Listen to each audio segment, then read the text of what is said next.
truly an exciting day for UAB athletics, and certainly UAB football. I'm going to introduce Coach Dilfer here in just a few minutes for his comments, but before we do, I want to be sure that I thank UAB President Dr. Watts, our Chancellor, Finus St. John, and the University of Alabama System Office and UA System Board of Trustees for their unwavering support and enthusiastic support of the Department of Athletics here at UAB as we continue to build on such positive momentum in football across our department. I'd also like to take a moment to thank Coach Vincent for his hard work and dedication to our program. He's done a tremendous job under some difficult circumstances and worked tirelessly to guide our team to another bowl game, which is obviously a tremendous accomplishment for our team. At this time, I'd like to welcome Dr. Watts to the podium, whose support and leadership have been critical in terms of building championship culture and excellence across our campus and our athletic department. Dr. Watts?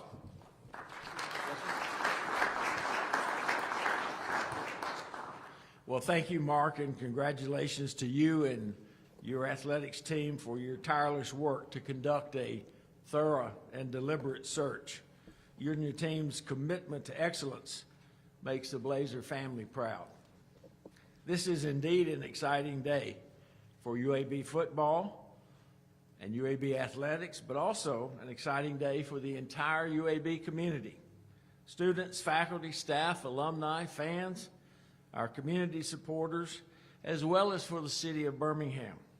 UAB football has united our campus and our city in meaningful ways that have strengthened our relationships. I join Mark in his appreciation for the University of Alabama System Office and the University of Alabama System Board of Trustees, who have been unwavering in their support of all actions that we have taken. Chancellor St. John and his team and the trustees have been instrumental in all of our success. I also want to recognize and thank Coach Bryant Vincent for serving as our interim head coach during a critical time in the program's history. We are proud of Coach Vincent, his team, and his staff, who have, as Mark said, earned UAB's 7th consecutive year of bowl eligibility. And we're really excited and look forward to going to the Bahamas Bowl and bringing home a victory on December 16th. We're also appreciative of Coach Bill Clark's contributions to creating a solid foundation for our current success and for our future success. The search committee members have our deep appreciation for all of their hard work and dedication. We have worked together, we have listened to their guidance, and we have made what we think is a great decision in hiring Coach Trent Dilfer. We can't really overemphasize the importance of a diverse search committee representing all of our constituents, and we're thankful for your insight and your recommendations. At UAB, excellence is the standard, and it's clear to me that Coach Dilfer will personify that standard. He is a well-known and well-networked Super Bowl champion, and he has a national reputation and platform which will elevate UAB football. He's been very highly successful as a coach, and he's helped many individuals and teams, and he's won championships. He also shares our strong focus on character, integrity, hard work, and attention to detail, thoughtful planning. And we had a great discussion about these principles, and it was very easy to see that he was the right kind of coach for us, a principled leader. So, Coach, we couldn't be more excited about you being with us, and we welcome you here today, and we can't wait to see what the future holds. Mark, congratulations. Go Blazers.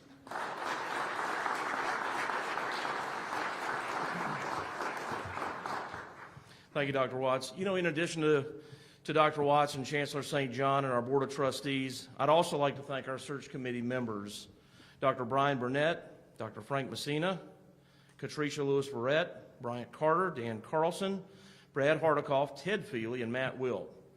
They, along with our search consultant, Parker Search from Atlanta, did a fantastic job.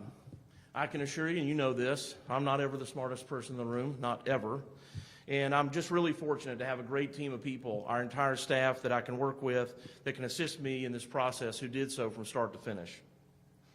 I was also fortunate enough to gain thoughtful insight from members of our Athletics Foundation and former players like Joe Webb and Bryant Turner, along with other coaches and leaders from around the country. Mentors of mine like David Cutcliffe, and their support and their insight into this process was invaluable. We conducted a national search, and we wanted to find our next head coach, which began on June 25th. We wanted a great person who's compassionate and cares about people. We wanted high character and high integrity above all else. Naturally, we wanted a proven winner. And we wanted someone who was our head coach that had head coaching experience. And as we transition into the American Athletic Conference, we also wanted someone who not only wanted to win that conference, but who wanted to go and win and play in the college football playoff. I know that UAB can do that. Trent Dilfer knows that UAB can do that. This process has been lengthy, to say the least. And while that has prolonged a lot of uncertainty from all those involved, it also allowed us to be thorough. And you guys have heard me say in other experiences, at other times, at other events, that it's better to be right than to be fast. And we certainly feel like in this case we've gotten it right. I was initially introduced to Coach Dilfer by a local businessman who I've got a lot of respect for. And because it was so early in the process, I thought, you know, why not? I'll give this guy a call. He's a Super Bowl champion. Why wouldn't I call Trent Dilfer? And I thought, what's the harm in some 10-minute phone call? Well, that 10-minute phone call turned into an hour and a half. And next thing you know, he and I were, hey, I got to go. I got this thing. He had practice. I had a meeting. And so that conversation led to another conversation, which led to another conversation, and so on. And what impressed me so much was how he approaches the game. He thinks very differently. He talks very differently. And the way he is inspired by impacting our players' lives. And I've got to admit that initially, like some of you probably, I thought, I am not hiring a high school football coach. I'm just not going to do that. And frankly, I guess what? I was right. I am not hiring a high school football coach. I'm hiring the number 6 overall pick in the NFL draft, a guy who spent 14 years playing quarterback at the highest level. I'm hiring a guy that's a Pro Bowler who was a starting quarterback on a Super Bowl championship team, a guy who spent 9 years with ESPN doing analytics, commentary, and draft coverage, a guy who's the head coach of the nation's premier passing academy, Elite 11, and a guy who has coached countless college and NFL quarterbacks. And yes, a guy who has been successful in turning his program around, his high school program around over the last 4 years into one of the nation's powers in high school football. So, ladies and gentlemen, he's worn number 12. He has worn number 8 and number 4. Today, he's number 1. Please welcome head coach Trent Dilfer.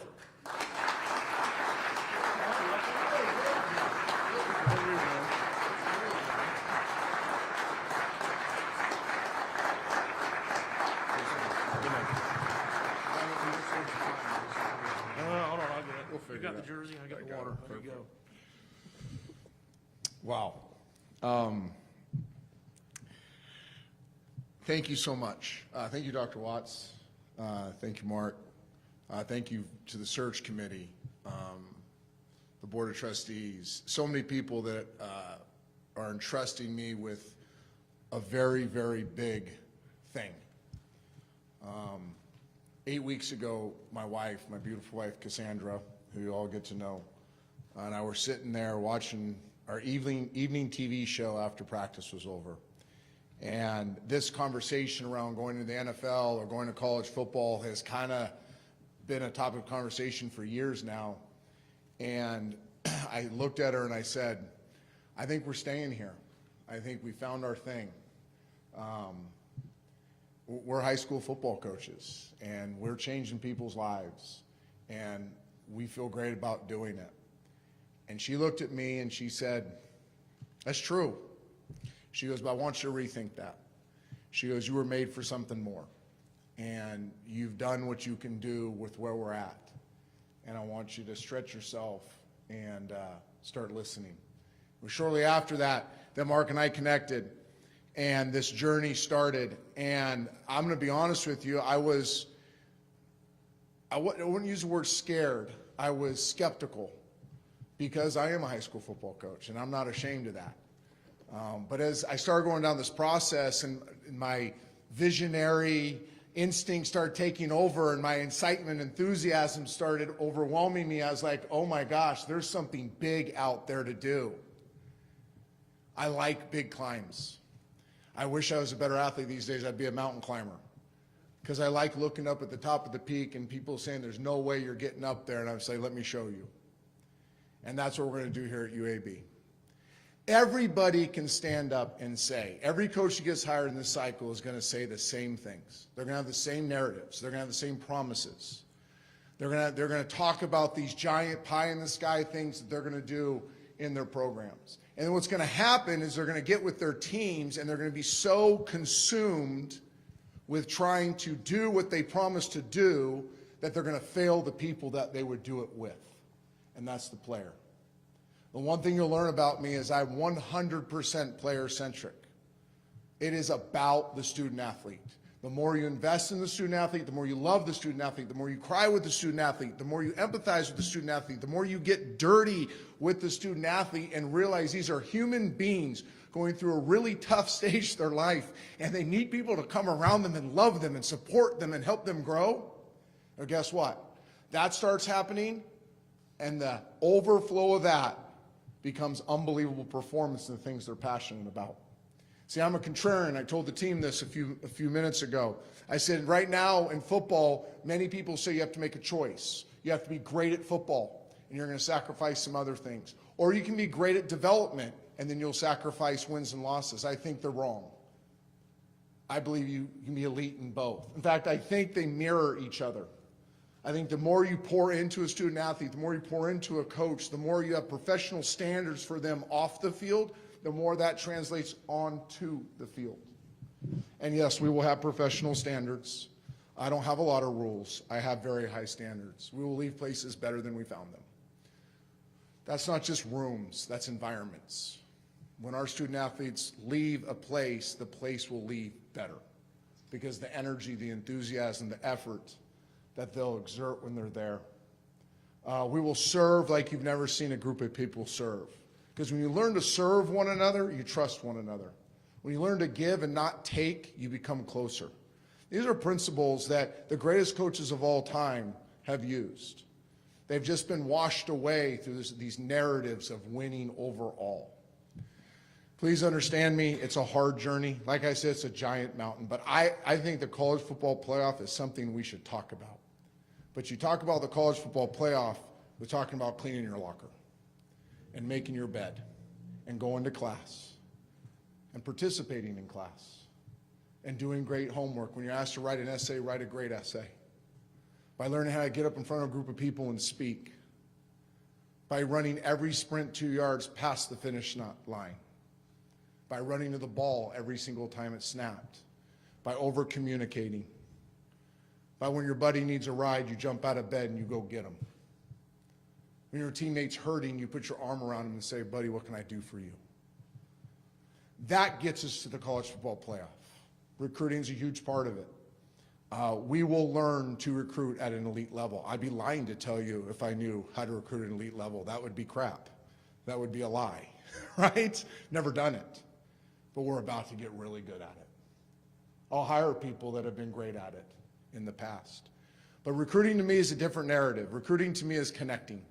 We'll connect with our current student athletes on our roster now in a way that will help them feel and trust us at an early age. They're losing a man they truly, truly believe in. Talking to those players today, you could see the pain in their eyes. They love Coach Vincent.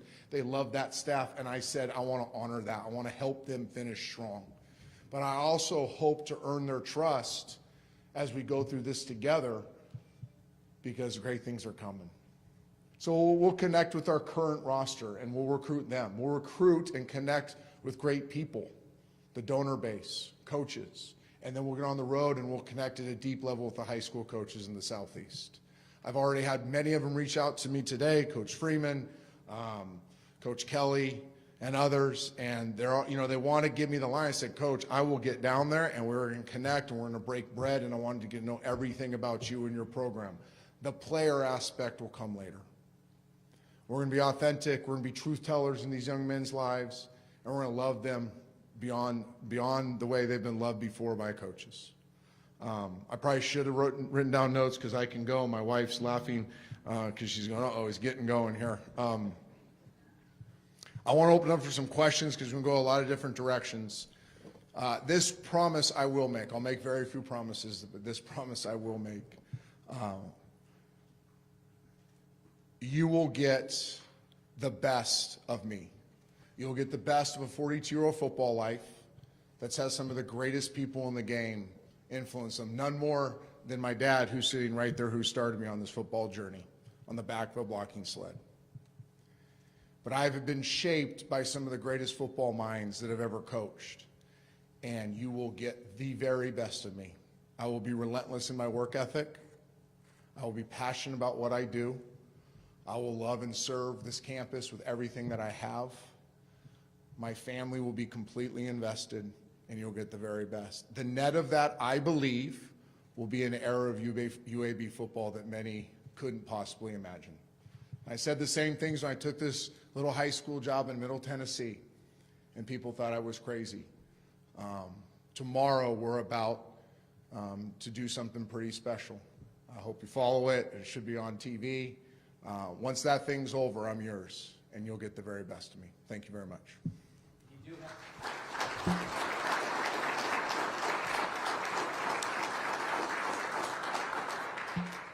have a question, please raise your hand and use this microphone. Coach, welcome. Thank you. To see WVTM NBC here in Birmingham. Yes. You came on campus. It's a football state. There's no secret about that. The facility's beautiful, brand new stadium. You look at schools like a Cincinnati that was in the college football pick. Mark and you were talking about it. Did you know from the outside about UAB? Did you know about Bill Clark? Did you know about the program being shut down? And what do you think? Does this have all the ingredients to be something really special that nationally people will say UAB football and think of not just you, but everyone else? Absolutely, and I'm glad you led me that direction with Coach Clark and Coach Vincent. The foundation here is insanely solid. You mentioned some of it: facilities, investment, donor base. I would say this: the president. I always say this. I should have led with this. We said we would never do a college unless there was two things that were there: a president that was all about excellence, and a football AD that understood the impact of the game. Not that it's more important than any other sport. Please, I have 3 daughters that play Division I sports. Okay, so I don't think football is more important than anything. I think it's most impactful. I think it impacts a community, it impacts a city, it impacts a campus as much as anything.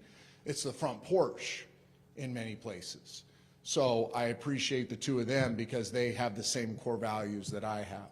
What Coach Clark did here is incredible. I've known Bill. We were texting actually a few days ago. He had no idea this was going on. We were texting about a speaking engagement at one of his functions.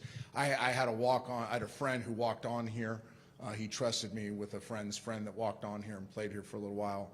His reputation is impeccable. And then Coach Vincent, what he's been able to do this year, despite some really difficult circumstances, has left this thing with such a strong foundation. I was telling the story, I think, to Mark or the committee. I'm like, think of, who's built a house here, right? If you've ever built a house, you lay the foundation, and it's not real pretty, right? And then you start to get the framing up, and the drywall goes up, and you're like, okay, I start to see it. But it really doesn't feel like a home until you get the fancy appliances, and you paint the walls the way you want them, and the interior decorator comes in, or the wife just goes and spends a lot of money on interior decorating. But like right here, you're walking into something that's a really pretty house. Like it's got a great foundation, a lasting foundation. It's solid. And all you're really doing is adding fancy upgrades to it to make it elite. So it's not a rebuild. It's not even a remodel. It's a beautification of something that's already pretty darn good looking. Hey, Coach. Welcome to Birmingham. Johnny Condon, ABC 3340 Sports, right here in Birmingham. My question to you is, for someone that played at the highest level, had a really good gig at ESPN for a long time, getting to be around some of the best players and coaches and traveling. It was a pretty good life. Why did you have the calling to coach, to take that high school job in Tennessee? And what is it about being a head football coach that really drawed you to this position?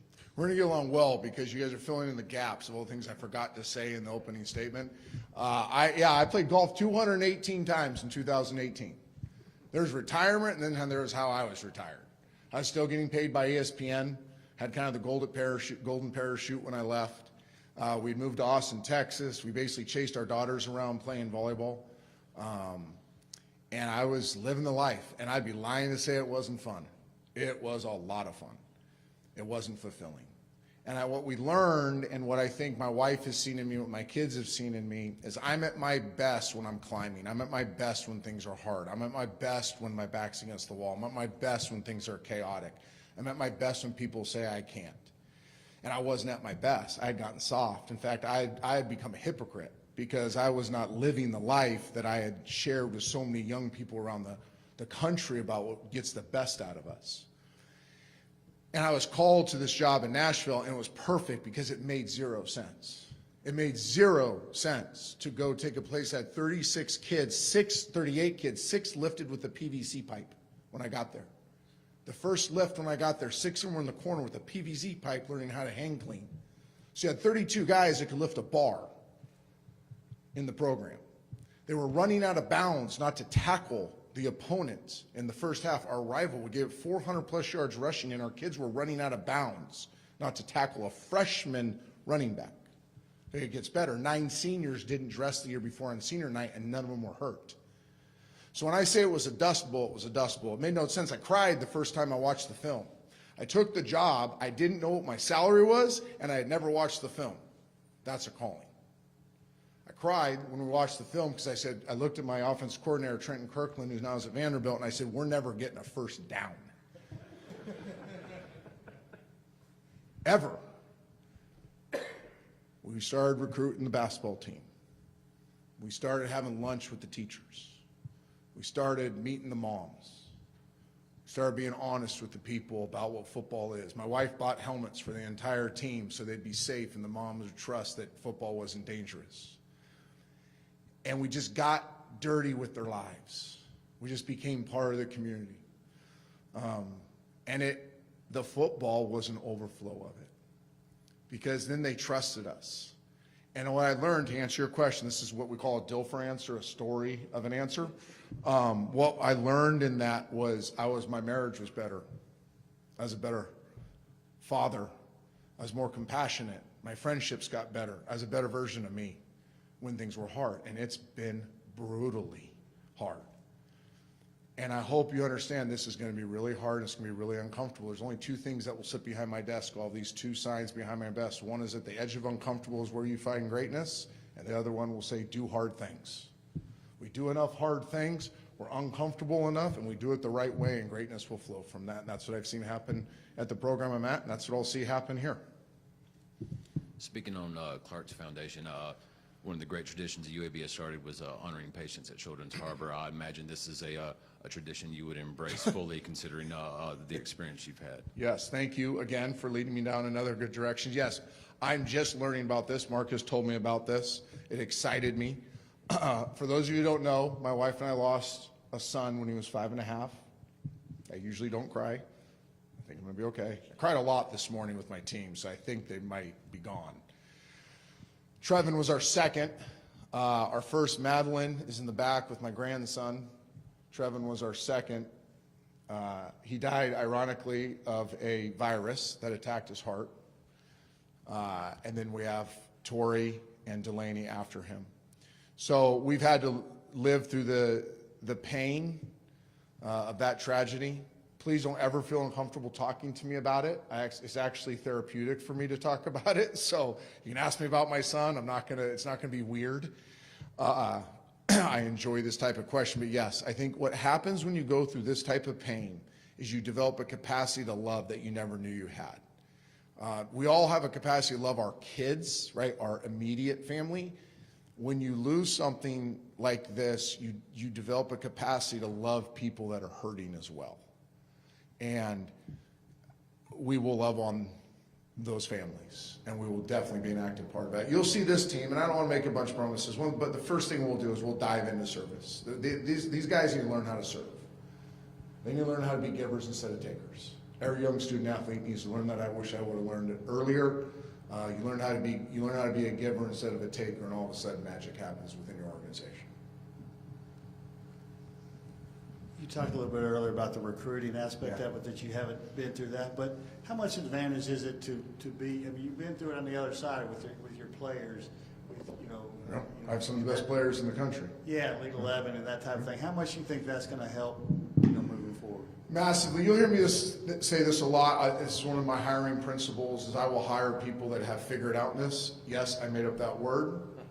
Webster's is approving it as we speak.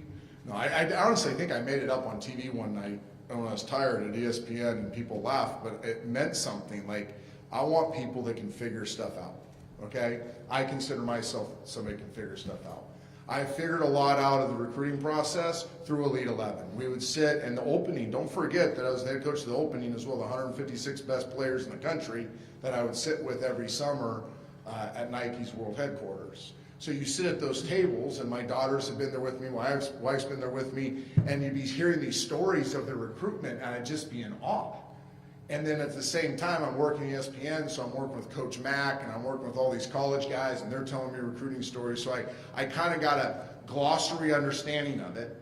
And then I came, and we started developing these players, and, this is an arbitrary number, but I bet you off this year's team that's going to play tomorrow, there's 28 to 35 college football players. We have the number one corner, the number one linebacker, blah, blah, blah, blah, blah. But walking through their recruitment with them, I've learned a lot. I've met a lot of great coaches through it. Again, when you come on Lipscomb's campus as a recruiter, you're treated, whether it's Nick Saban or Nick Johnny, who's a first-time recruiter, you're treated exactly the same, and we sit down and we talk and we ask questions, and we just know about their program, and we ask about their families, and again, we try to connect with them. So I've learned a lot about which coaches can recruit and which coaches can't, which coaches recruiting is a transactional experience, which ones is a connection for them, which ones you can trust and which ones you can't, which ones are going just trying to accumulate talent, and which ones are trying to find the right fit. So we've learned a lot about that. I've taken a ton of notes. I've thought through it a lot. But again, I'll be figuring it out. Now, I will hire guys that have done it at the highest level. I'm not going to go to this thing and just have 10 on-field coaches that have never recruited. We'll hire coaches that have recruited at a high level. But I'll hire some guys that will be like me that we're figuring it out on the fly. But we'll figure it out really quick. I know you've got one last job to do in Tennessee, but can you talk about the sense of urgency with the transfer portal opening up on Monday? And also, what's your vision for that as it dovetails with NIL? That's a great question. I don't think there's a sense of urgency. And hold off on this. I think the sense of urgency is getting here to support Coach Vincent and his staff and these young men on finishing what they started. And I really believe that. Now I'm gonna establish relationships with these players. That's why I'll be here. I'll come back down tomorrow after the game, and I really won't leave except for one little trip I got to make up to Nashville for my banquet, of all things. But my objective is to first connect with the players on this roster and make sure that, one, I get the opportunity to earn their trust. I want to earn their trust. I want to earn your trust. I want to earn their trust. I mean, anybody can give this press conference, by the way. I mean, I did this on TV, and you get these guys get up there and like, wow, they won the press conference. And I'm like, that guy doesn't know squat about football. And none of that's going to happen, what he just said. I mean, I'd sit there at ESPN, watch these press conferences going, 2 years max, right? So anybody can do this, right? They hire these PR guys with these new coaches that are hired to say all the right things and impress you all and get you all excited. The proof's in the pudding, and the proof for me is I'm going to get here, I'm going to get my hands dirty, I'm going to meet people, I'm going to love people, I'm going to serve this coaching staff until they're gone, and I mean that. I told Coach Vincent today, you have a project, put me on it, right? You got something you need me to do to help you guys win this bowl game, I'm in. I'm here to support them. But as that's happening, I'm going to learn this roster, right? I'm going to start recognizing, I'm going to understand what their board looks like, who they're recruiting. I played against some of these players this year, right? We came down and we played Thompson. We came down to Georgia and we played Milton. We studied the tape of the high school programs they had played. So I've seen a lot of Alabama football. I've seen a lot of Georgia football. And I want to see how this board stacked up. I want to know their philosophies in recruiting, how they've targeted certain players, what traits they look for, how much does the off-field stuff filter into the on-field recruiting. So to say that, how can I say I'm going to do all that and then on the 5th be like, oh, we're going after the portal, man? Like, I think that's what's happened with the portal is people get so excited about brands because they were a 4-star, they were a 5-star, they went here, they wore that brand when they went to college, and now they're in the portal, and because you went to Alabama and because you are an offensive lineman, you must be amazing. Let's push our brakes. Let's evaluate them. Let's see if they have the traits that we're looking for. Let's see if an offensive lineman has recoverability. It's the #1 trait you look for in an offensive lineman. Let's make sure their length metrics are right. Let's make sure their short area quickness is right. Not just that some recruiting place gave them a ranking. So I think, I was telling Mark, Frank Reich texted me some great advice. Part of it I shared with Mark, and I'll share this part. He said, trust your instincts, but take your time. And I'm going to approach recruiting that way. There's a lot of good football players on this team. There's a lot of young football players in this team that need to be developed at a higher level.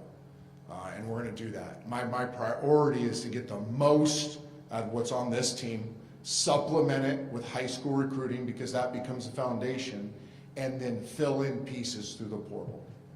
You got time for 2 more? Trent, right here. Joe Goodman, AL.com. Hey, Joe. So I've covered UAB football for a long time, back when they coached out of a dentist office.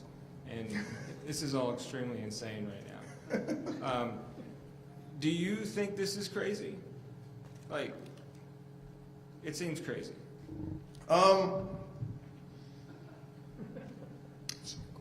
You know, I don't know the history as well as maybe, as I will. Mark has, you know, as in our time together, has shared with me some of the stuff, the crooked football field and, you know, sloped. The challenges that Bill had, football coming back, the group of amazing people that were behind that, the collective, Coach Dr. Watts's leadership through that process. I want to know more about it. So again, I'd be a liar to stand up here and say I'm well versed in it. I know this. I know if you're in the Southeast, you have a president that cares about excellence and an AD that understands the impact of football and a donor base that wants football to be good, you can be really good. So I don't, whatever the brand is on the jersey, I think this has an opportunity to be one of the best. I do think you're going to see the Power Five start having the elites of the Power Fives and then the ones that aren't meeting it. I think a UAB, a mid-major, a program like this can immediately start dominating those Power Five schools that aren't becoming elite. I do think that can happen rather quickly. And just to follow up, did you have to convince Mark? Did he have to convince you? Like, how did that even happen? I'll let Mark answer that on his side. I was looking for fit. I was looking for affirmation. I was looking for, this is a big esoteric word, but calling again, you know, that this was something bigger than just football. My wife and I were driving down here today and we were joking about the different cities that we've been in, that my career has taken us. And I think one of the things I'm really proud of, and you won't hear me pat myself on the back very often, but I will say this, every place we left was way better than when we got there. Because we dive in, we get dirty, we serve, we want to see the cities, the communities get better that we live in. And this was a community that was really attractive to me, as well as a university and a program. Is that fair? It seemed a little out there, but get what I'm saying? All right. All right, Coach. Jen Cardone from CBS 42. I think you just started to answer this a little bit, but what makes UAB so appealing and the city of Birmingham to you? It's a sleeping giant from a football standpoint. From a city standpoint, it's got a lot to offer. It's beautiful, for one. You know, we've driven through, we've driven around it. It's beautiful. We've fallen in love with the Southeast. You know, we're California via a bunch of different places in my career, a stop off in Austin, and get into Nashville, we're like, whoa, we really like this. We know some people down here, they rave about it. And I think anytime you're in a city that has a lot of diversity, there's a chance to be a unifier in that city. And every city in America, right now, I told the team this, when was the last time you turned on your guys' stations and you felt good about what's going on? Right? Like, I don't know many of us that turn on the news at night and go, wow, our world's in an awesome place. Like, man, people are so happy and people are getting along and we're unified and we're going the same direction. I don't see that very often, right? I want to be a catalyst to help that happen in every community that I'm in. And we've done it in Middle Tennessee, and that will be the goal to do it here as well. All right, Coach, thank you. I'm just getting started. I'm just kidding. We got a basketball game in an hour. Thank you, Before guys. you leave, I'm going to ask for Mark and President Watts to take a picture with you guys in front of the podium, and then we'll do family photos. Coach Dilfer does have to get on the road, but we will have a little opportunity to talk to him on the side afterwards. Thank you all.